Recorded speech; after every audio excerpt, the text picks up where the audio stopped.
Ambassador Viral Khan had served the Galactic Council for 200 years. And in all that time, he had never seen the council chamber fall into complete silence like this. The Great Hall on Nexus Prime was built to hold representatives from all 47 species of the Concordat. And today, every seat was filled as always. The insect-like Veth clicked their mandibles in quiet conversation. The tall and slender Morith whispered among themselves. And the crystalline form of High Arbiter, Zen, glowed softly at the center of the raised platform. It was supposed to be a normal day of politics and trade agreements, and boring speeches that made Dascon want to sleep, with all 4 of his eyes closed. But then the alarms began. A young technician rushed into the chamber, her scales pale with fear as she ran toward the High Arbiter's platform. She was a Kolari, a reptilian species known for their calm nature. But right now she looked like she might faint. "High Arbiter," she gasped. "Our sensors have detected an unknown vessel exiting hyperspace at the edge of the Nexus system." Zen's crystalline body flickered with light, which was the Arbiter's way of showing concern. The ancient being had led the Concordat for over 1,000 years and had seen many things. But the fear in the technician's voice was unusual. "Unknown vessel?" Zen asked, and the Arbiter's voice rang through the chamber like bells. "We know every species in this region of space, so how can a vessel be unknown?" The technician's claws shook as she activated the holographic display at the center of the chamber. The image that appeared made every ambassador in the room stop breathing. It was a ship, but calling it a ship felt wrong. The vessel was massive beyond anything in Concordat records. It stretched for nearly 15 kilometers from bow to stern, covered in armor plating that looked thick enough to stop a star from burning through it. Weapons arrays lined its hull like the spines of some ancient predator, and engines at its rear glowed with power that the sensors could barely measure. Admiral Kethra, the military commander of the Concordat fleet, rose from her seat with her 4 legs trembling beneath her. She was a Vorthan, a species bred for war, but even she looked terrified.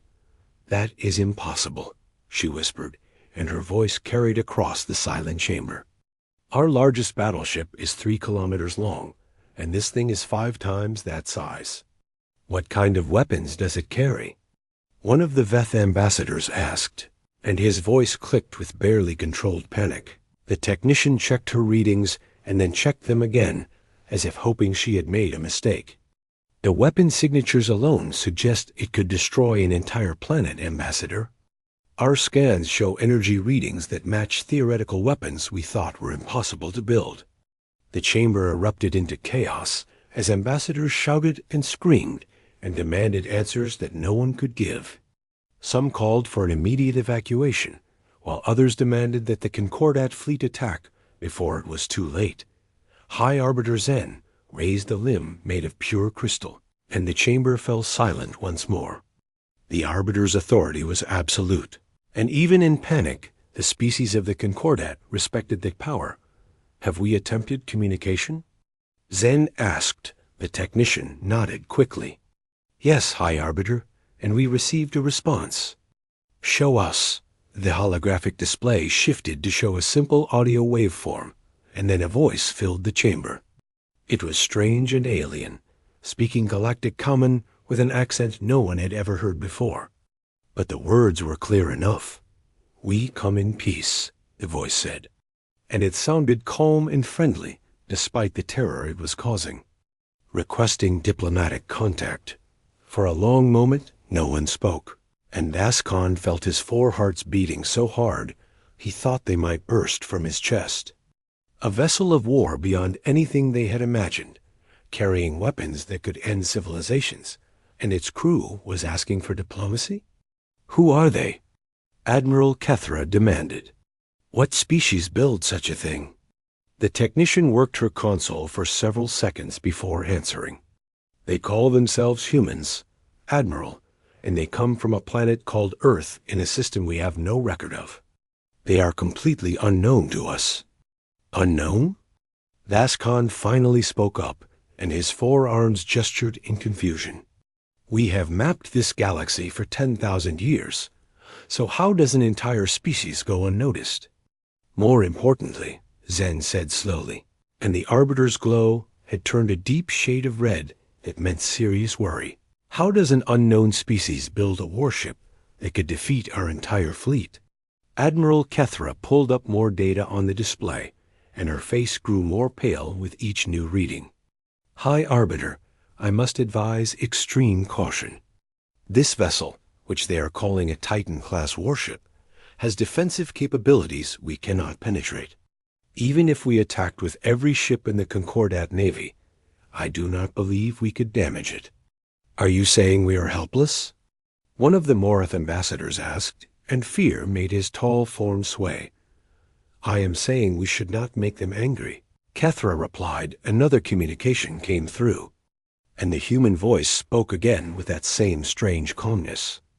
"Galactic Council, this is Captain Elena Vasquez of the United Earth Navy vessel Prometheus. We have traveled a long way to find you, and we mean you no harm. We request permission to send a small shuttle to your station so that we may speak face to face." The council chamber exploded into arguments once more.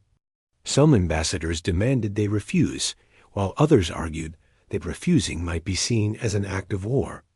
The Veth wanted to flee, the Morath wanted to negotiate, and the Vorthan wanted to fight, despite knowing they would lose. Thascon watched it all with growing amazement. In 200 years of service, he had seen the council argue about many things, but he had never seen them so afraid. These humans, whoever they were, had done something no other species had ever managed. They had made the mighty Concordat feel small. High Arbiter Zen raised a limb once more, and the arguments stopped. The ancient crystalline being seemed to think for a very long time before speaking. "We will allow the shuttle to land," Zen declared, and gasps of shock filled the chamber. "We cannot fight them, and we cannot flee from them, so we will do what the Concordat has always done best. We will talk." "But High Arbiter," Admiral Kethra protested, "what if this is a trap?"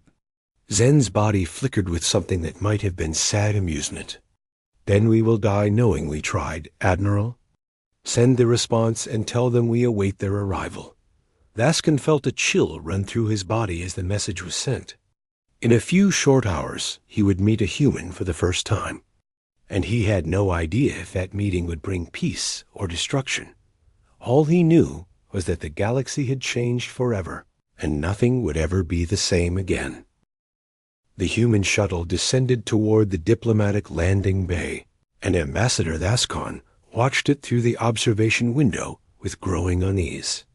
The small craft was barely 20 meters long, but it was covered in the same thick armor as the massive warship that had terrified the entire council. "Even their shuttle looks like it was built for war," Admiral Kethra muttered beside him, and her claws tapped nervously against the floor. Landing bay had been cleared of all personnel, except for a small diplomatic team and a security squad that looked very unhappy about their assignment. The Vorthan soldiers held their weapons tightly, but Thascon could see the fear in their eyes, because they knew those weapons would be useless against whatever came out of that shuttle. The craft touched down with a soft hiss of landing thrusters, and for a long moment nothing happened. Thascon counted his heartbeats as they waited, and he reached 50 before the shuttle's rear ramp began to lower. 3 figures emerged into the light.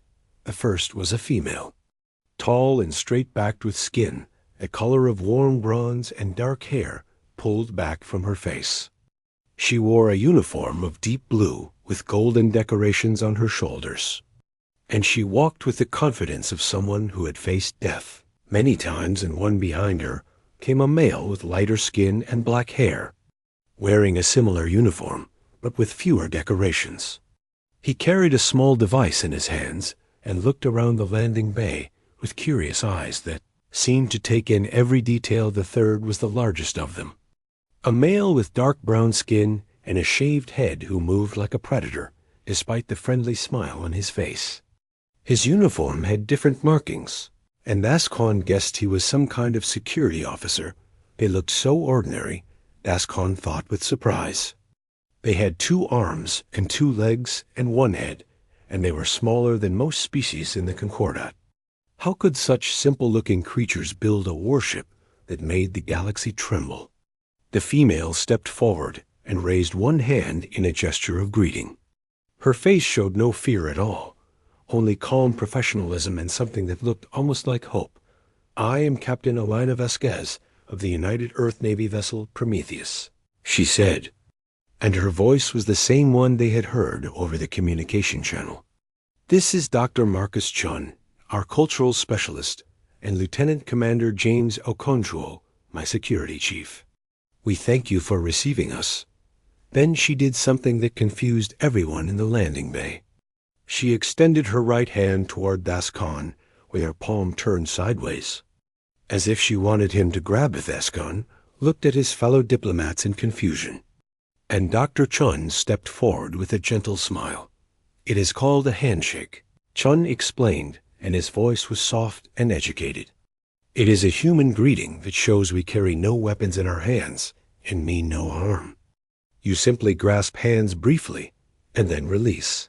Dascon hesitated for only a moment before reaching out with one of his 4 hands and gripping the captain's smaller hand. Her skin was warm, her grip was firm, and he felt calluses on her palm that spoke of hard work and hard fighting. "I am Ambassador Viril Dascon," he said as they released hands, "and on behalf of the Galactic Concordat, I welcome you to Nexus Prime. But I must admit that your arrival has caused some concern among our people." Captain Vasquez nodded, and something like sadness flickered across her face. "We expected that, Ambassador. A Titan-class warship is not exactly a friendly sight. But I promise you, we built these ships out of necessity, not aggression. Perhaps you could explain that necessity," High Arbiter Zen said. And the ancient being's crystalline form approached the humans with careful steps. "Your species is unknown to us, Captain, and we have mapped this galaxy for 10,000 years. How have you remained hidden, and why do you come to us now in a vessel of such terrible power?"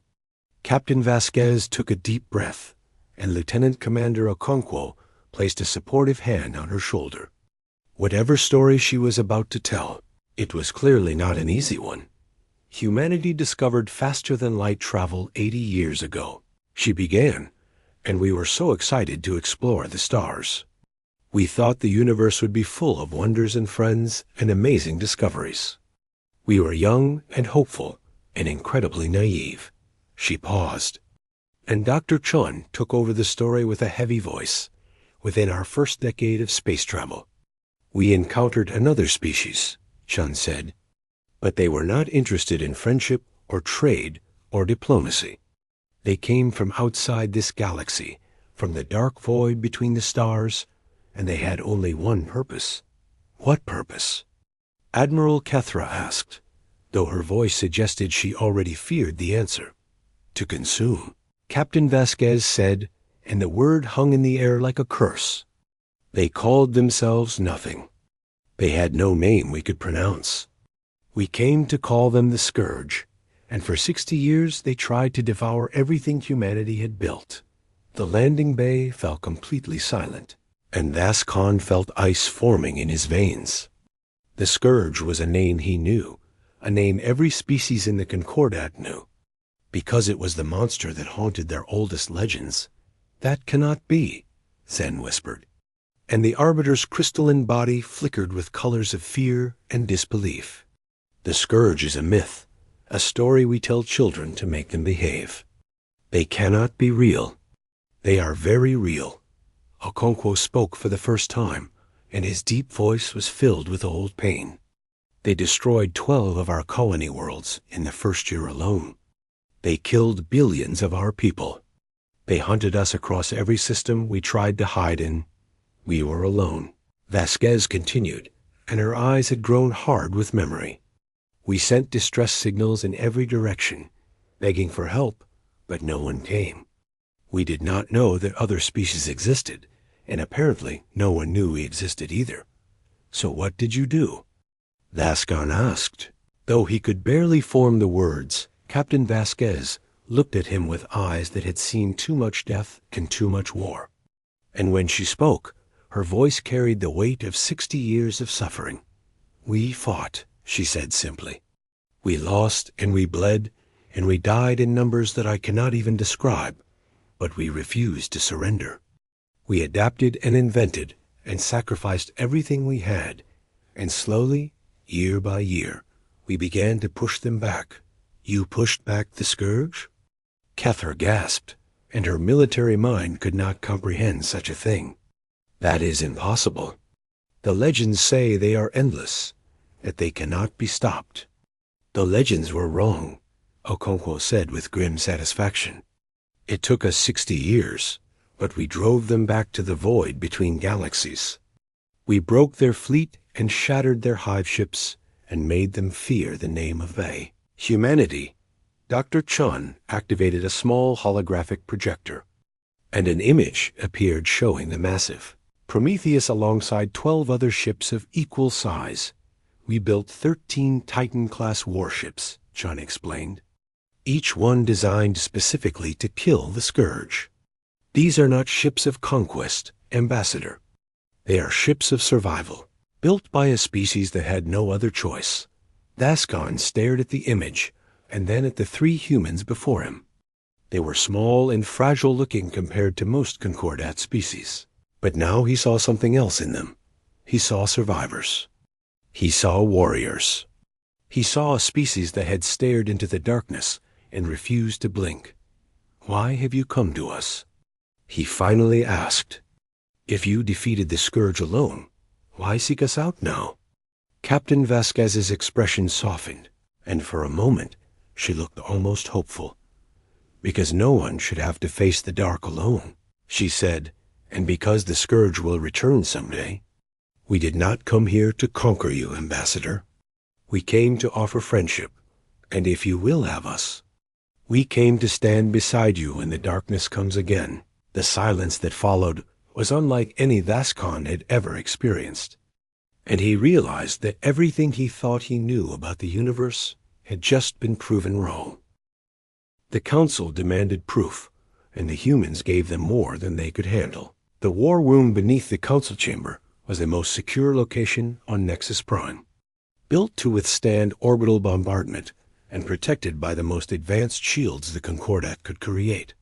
It was here that the leaders of 47 species gathered to witness. Humanity's Story Ambassador Vascon stood near the front of the crowd, his 4 eyes fixed on the holographic display that Dr. Chun was preparing. Around him, the most powerful beings in the galaxy whispered nervously to each other, and he could feel their fear mixing with a terrible curiosity. "What you are about to see is taken from our military archives," Captain Vasquez said, and her voice was steady despite the weight of what she was about to show. "These recordings document 60 years of war against the Scourge. I warn you now that some images will be difficult to watch." High Arbiter Zen moved closer to the display, and the ancient being's crystalline body pulsed with anxious light. "Show us, Captain. We must understand what you have faced." Chon activated the first recording, and the war room fell deathly silent. The image showed a beautiful world of blue oceans and green continents, with cities gleaming in the sunlight and ships moving peacefully through orbit. It was a human colony called New Eden, home to 300 million people, and it looked like a paradise. Then the sky turned black. They came like a swarm of locusts, thousands upon thousands of organic ships that looked like nightmares given form. Their hulls were made of living tissue that pulsed with sickly light, and their weapons fired beams of pure destruction that melted everything they touched. The recording showed the colony's defense fleet moving to intercept, but their weapons barely scratched the Scourge ships. One by one, the human vessels were torn apart, their crews consumed by the hungry darkness. "This was our first contact with the Scourge," Vasquez said quietly as the recording continued. "We lost New Eden in 6 hours. 300 million people, and we could not save a single one. A Morath ambassador made a choking sound and had to look away. And Vascon understood his reaction because the images were almost too horrible to process. The recording shifted to show other worlds, other battles, other massacres. Planet after planet fell to the scourge in those early years, and the death toll climbed into the billions with terrifying speed. We did not understand them at first. Chun explained as the images continued. They did not negotiate or communicate or show any mercy. They simply consumed everything in their path, absorbing the biological matter of every living thing they encountered. "How did you survive?" Admiral Kethra asked, and her voice had lost all its military confidence. "How did anything survive against that?" "We adapted," Lieutenant Commander Okonkwo answered, and his dark eyes reflected the horrors playing on the display. "We learned to fight dirty and mean, and without any rules. We did things that would make you hate us if you knew. But we did them because we had no choice." The next recordings showed humanity's response, and Vascon found himself watching with horrified fascination. He saw human soldiers in heavy armor charging into Scourge hive ships with nuclear warheads strapped to their backs. They knew they would die, but they went anyway because destroying the enemy was more important than their own lives. He saw civilian cargo ships being loaded with explosives and aimed at Scourge fleets. The crews would stay aboard to make sure the collision happened, sacrificing themselves to buy time for evacuation ships to escape. He saw children being trained to fight because there were not enough adults left. He saw old men and women picking up weapons for the first time. Because everyone who could hold a gun was needed, we lost 40% of our entire population in the first 20 years, Vasquez said, and her voice cracked slightly before she forced it steady again. Billions of humans died fighting an enemy that seemed impossible to defeat. The room had grown very quiet, and Vascon noticed that Admiral Kethra was crying. The tough Vorthan warrior, who had faced 100 battles, was weeping openly as she watched the recordings. But then the tone of the footage began to change. "This is where we learn to win," Okonkwo said. And something like pride entered his voice. The display showed a massive orbital facility, and scientists in protective suits were working on a new weapon. It was called the Sunfire Cannon, and it was designed specifically to destroy the organic hulls of Scourge vessels. The first test was spectacular. A beam of golden light struck a captured Scourge ship and burned through it from the inside out, and the entire vessel collapsed into ash within seconds. "We mounted these weapons on every ship we could build," Vasquez explained. "It took us another 10 years to produce enough of them, but once we did, we finally had a chance." The next recordings showed battles where humanity actually won. Scourge fleets burned under the golden light of Sunfire cannons, and human soldiers cheered as they watched their enemy die for once. The final recording showed the last battle of the war, where the 13 Titan-class warships led humanity's entire remaining fleet against the Scourge Armada. It was a desperate gamble that could have ended with humanity's extinction, but instead it ended with victory. "We drove them back to the void," Vasquez said as the recording ended with images of celebrating humans. "We broke them so badly that they fled our galaxy entirely. We won, but the cost was beyond anything you could imagine. The lights in the war room slowly returned to normal, but no one spoke for a very long time. Finally, High Arbiter Zen moved forward, and the ancient being's crystalline form was pulsing with colors that Vascon had never seen before. "We knew about the Scourge," Zen said, and shame made the Arbiter's voice tremble. "Our oldest records speak of them as a threat from beyond the galaxy, a darkness that would consume everything if it ever arrived." "You knew?" Vasquez asked, and there was no anger in her voice, only tired understanding. "We built the Concordat to hide from them," Zen admitted, and every species in the room bowed their heads in shame. "We chose this corner of the galaxy because it was far from their last known position. We hoped that if we stayed quiet and hidden, they would never find us. Admiral Kethra could no longer hold back her emotions. "We hid like cowards while your people died." She cried out. "We have the largest fleet in the known galaxy, and we did nothing because we were afraid." "You did not know we existed," Shun said gently, trying to ease her guilt. "You could not have helped us even if you wanted to." "That does not matter," Kethra shouted, and her forelegs carried her toward the humans with desperate energy. "You faced the darkness alone.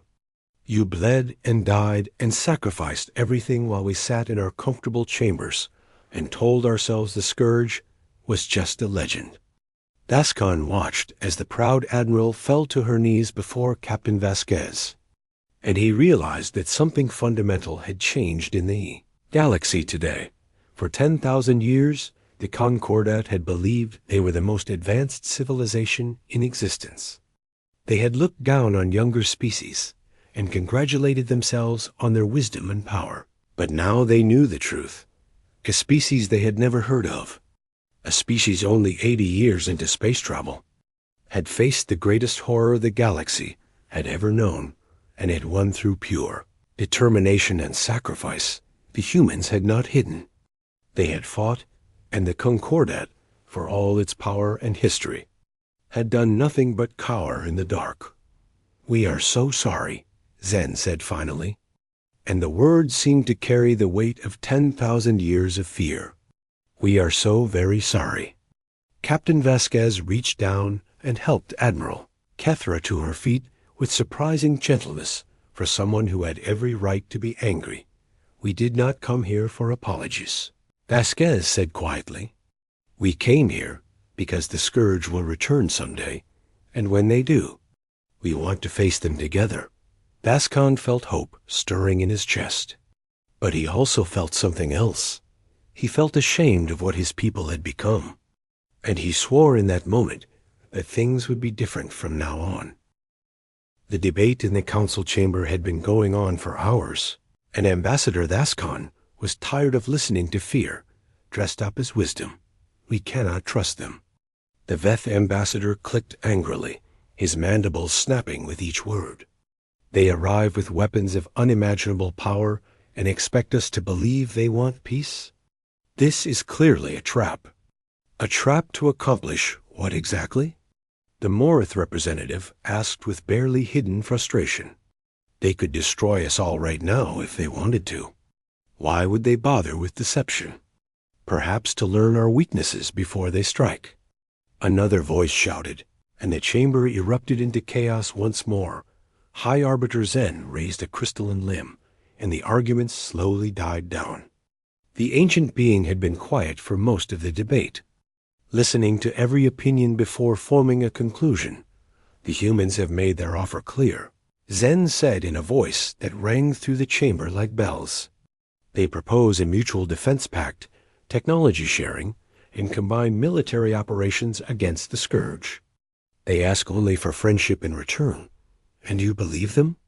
The Veth ambassador demanded. "I believe they have earned the right to be heard," Zen replied. "They faced an enemy we were too afraid to acknowledge, and they won. That alone deserves our respect." Dascon stepped forward, his forearms clasped behind his back in a gesture of formal request. "High Arbiter, I would like permission to tour the human vessel. I believe seeing their ship and meeting their crew would help us understand their true intentions." The chamber fell silent as everyone stared at him. The idea of voluntarily boarding that terrifying warship seemed insane to most of the ambassadors. "That is a bold request," Zen said thoughtfully. "Captain Vasquez, would you permit Ambassador Dascon to visit the Prometheus?" Captain Vasquez nodded without hesitation. "We would be honored to host him. Transparency is the foundation of trust, and we have nothing to hide." And so Dascon found himself in a shuttle crossing the void between Nexus Prime and the massive human warship. Dr. Chun sat beside him, providing commentary as they approached. "The Prometheus was the first Titan-class ship we built," Chun explained, and pride was evident in his voice. "It took us 5 years to construct and nearly bankrupted 3 nations on Earth. But we knew we needed something that could match the Scourge. As they drew closer, Vascon could see the details that sensors had missed. The hull was not just armored but scarred, covered in the marks of old battles that had been repaired but never fully erased. This ship had fought and bled just like its crew. Shuttle Bay they landed in was larger than most Concordat starships, filled with fighters and smaller vessels and crews working with efficient purpose. Humans of every size and color moved around them, and they all paused to stare at the alien ambassador with curious but friendly eyes. "Welcome aboard," a young human said as she approached. She could not have been more than 20 years old, with dark skin and bright eyes, and a smile that seemed too innocent for someone serving on a warship. "I am Ensign Adaze Okonkwo. Lieutenant Commander Okonkwo is my father, and he asked me to be your guide." "Thank you, Ensign," Vascon replied, and he found himself warming to her immediately. "Your father speaks very highly of his crew." "We are family here," Adaz said simply as she led him deeper into the ship. "Not by blood, but by choice and by war. Everyone on this ship has lost someone to the Scourge, and that shared pain has made us closer than any family could be." She showed him the mess hall where hundreds of humans ate and laughed together. She showed him the training facilities where soldiers practiced combat techniques that looked brutal but effective.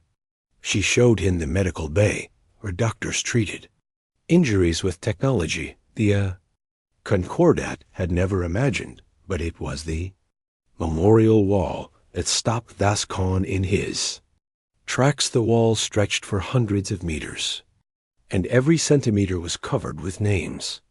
Millions upon millions of names, etched into the metal in letters so small that only computer enhancement could read them all. "These are the dead," Adaze said quietly, and her young voice had grown heavy with sorrow.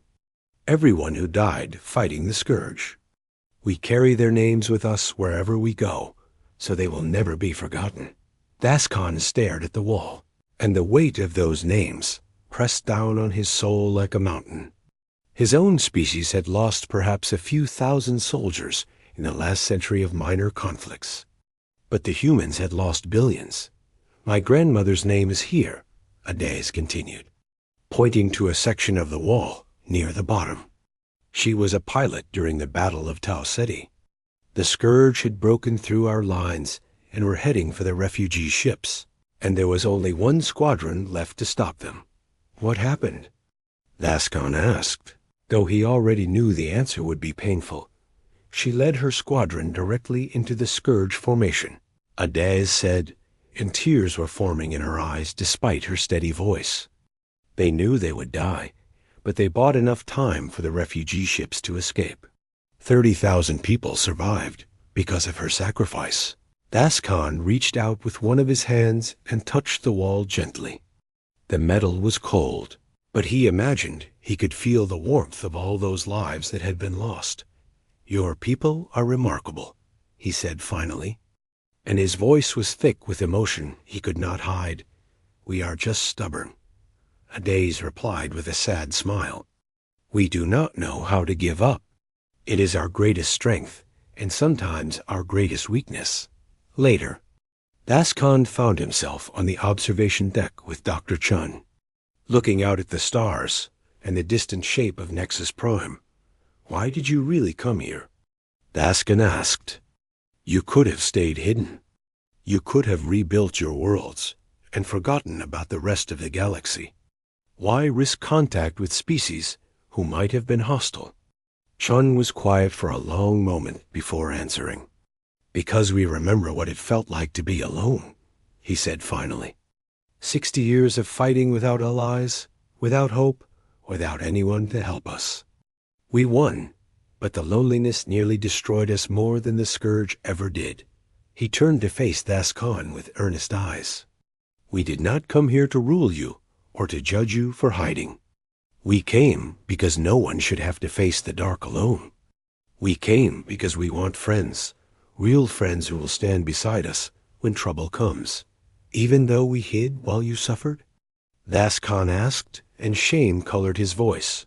You did not know we existed, Shun replied gently. And honestly, what would you have done if you did know? Sent your fleet to die fighting an enemy you could not defeat? We do not blame you for being afraid. Fear is natural, but you were not afraid, Vascon said. You faced the scourge even though you could have run. We were terrified, Chun admitted with a small laugh. Every single day of that war, we were terrified. But we had nowhere to run and no one to call for help. So we fought because fighting was all we could do. He placed a hand on Vascon's shoulder, and the gesture felt surprisingly natural despite their differences. The question now is simple, Ambassador. When the scourge return, and they will return, do you want to face them alone like we did? Or do you want to face them with us? Before Vascon could answer, alarms began to blare throughout the ship, and the observation deck flashed red with emergency lighting. Captain Vasquez's voice echoed through the speakers. And for the first time since they had met, Vascon heard real fear in her words. All hands to battle stations. Scourge vessels detected entering the system. This is not a drill. I repeat, this is not a drill. Chun's face went pale as he grabbed Vascon's arm and began running toward the bridge. It seems the question has answered itself, he shouted over the alarms. The scourge have found us. Vascon felt terror flood through his body, but beneath the fear, he felt something else. He felt ready to fight. For the first time in his long life, he felt ready to stop hiding and face the darkness head-on. The bridge of the Prometheus was controlled chaos, and Ambassador Vascon stood in the corner, trying not to get in anyone's way. Captain Vasquez sat in her command chair with her eyes fixed on the main display, where 200 scourge vessels were spreading across the system like a plague. Their organic hulls pulsed with sickly bioluminescence, and their weapons were already charging for the attack. They must have followed our hyperspace signature, Lieutenant Commander Okonkwo reported from his tactical station. These are scout ships, faster and smaller than the main fleet, but they are still more than enough to destroy everything in this system. How long until they reach Nexus Prime? Vasquez demanded. 40 minutes at current speed, the navigation officer replied, and his voice was tight with controlled fear. Vascon watched the display with 4 eyes wide in terror. He had seen recordings of scourge ships, but seeing them in person was something entirely different. These were the monsters from the oldest legends, the darkness that his people had hidden from for 10,000 years, and now they were here. Captain, the Concordat fleet is scrambling, the communications officer announced. Admiral Kethra is requesting orders. Vasquez shook her head grimly. Tell her to protect the evacuation. Their weapons cannot hurt the scourge, so they need to focus on getting civilians to safety. The evacuation will take hours, Okonkwo said quietly. There are billions of people on Nexus Prime. I know, Vasquez replied, and her jaw was set with determination. That is why we are going to buy them that time. Vascon felt his heart stop. You cannot be serious, he exclaimed. There are 200 enemy vessels. Even your ship cannot fight those odds. Vasquez turned to look at him, and her eyes held a fire that made him understand why humanity had survived their impossible war. We have fought worse odds, Ambassador. The Prometheus has held the line against greater numbers before, but you will die. Vascon shouted, and he did not care about diplomatic protocol anymore. You will all die. And for what? A galaxy that hid while your people suffered? The bridge fell silent, and every human turned to look at the alien who was pleading for their lives. Captain Vasquez rose from her chair and walked toward Vascon. She was shorter than him by nearly a meter, but in that moment she seemed like the tallest person in the room. We will die for the same reason we have always died, she said softly, because someone has to stand between the darkness and the innocent. Because if we do not fight, who will? Because this is who we are. She placed a hand on his chest, right where his primary heart was beating frantically. You asked why we came here, Ambassador? This is why. Not just to make allies, but to protect people who cannot protect themselves. That has always been the human way. Vascon could not speak. He could only stare at this remarkable creature who was willing to sacrifice everything for strangers. Get him to an escape pod, Vasquez ordered. Make sure he survives to tell the council what we did here today. No, Vascon said suddenly, and his voice was stronger than he expected. I am staying. Vasquez raised an eyebrow. Ambassador, this is not your fight. Yes, it is, Vascon replied, and he felt something shifting inside him, something that had been asleep for 200 years. I have spent my entire life talking and negotiating and avoiding conflict. I have never once stood for something worth dying for. If you are willing to die for my people, then I am willing to stand beside you while you do it. For a long moment, Vasquez just looked at him, and then a smile spread across her face. You know what, Ambassador? I think I am starting to like you. She turned back to her crew with renewed energy. All hands, prepare for combat. Sunfire cannons to full power. Show these monsters what humanity is made of. The Prometheus surged forward, its massive engines roaring as it accelerated toward the Scourge formation. Vascon watched through the view screen as the distance closed, and he felt a strange peace settling over him. He was going to die. But he was going to die standing up instead of hiding. And somehow that made all the difference. The first Scourge weapons fire splashed against the Prometheus's shields, and the ship shuddered but did not slow.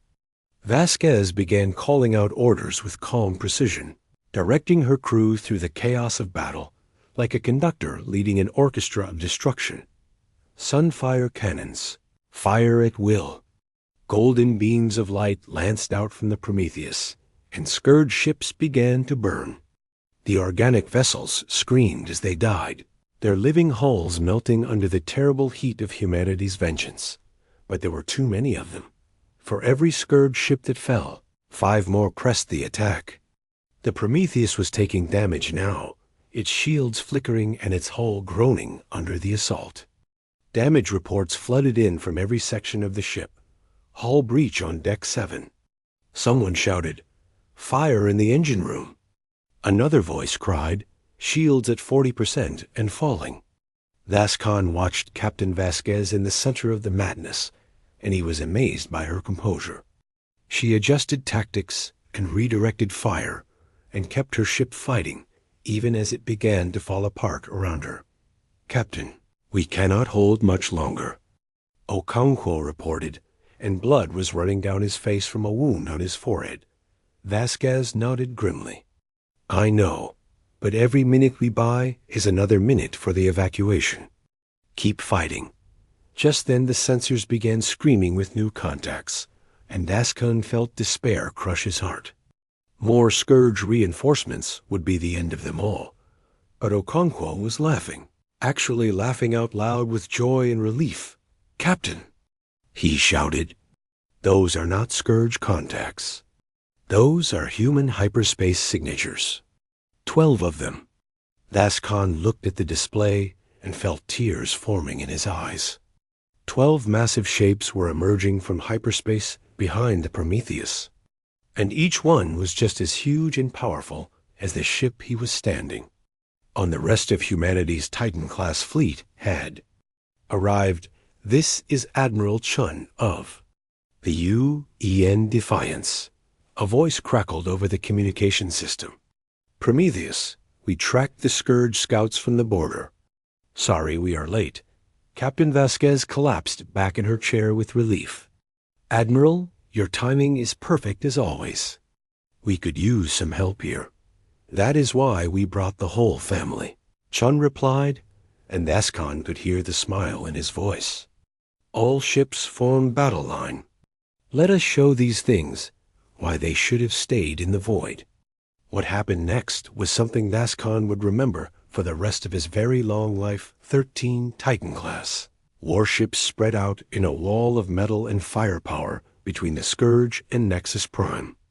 Their sunfire cannons charged with golden light, and when they fired together, the entire system seemed to glow with the power of a newborn star. The Scourge fleet did not stand a chance. Ship after ship exploded under the coordinated assault.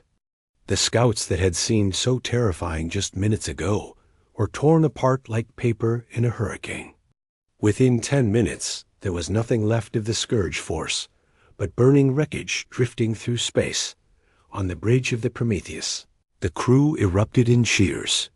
Humans embraced each other and wept with relief and shouted victory to anyone who would listen. Nazcon stood among them, forearms wrapped around himself as tears streamed down his face. He had never felt anything like this in 200 years of careful, cautious living.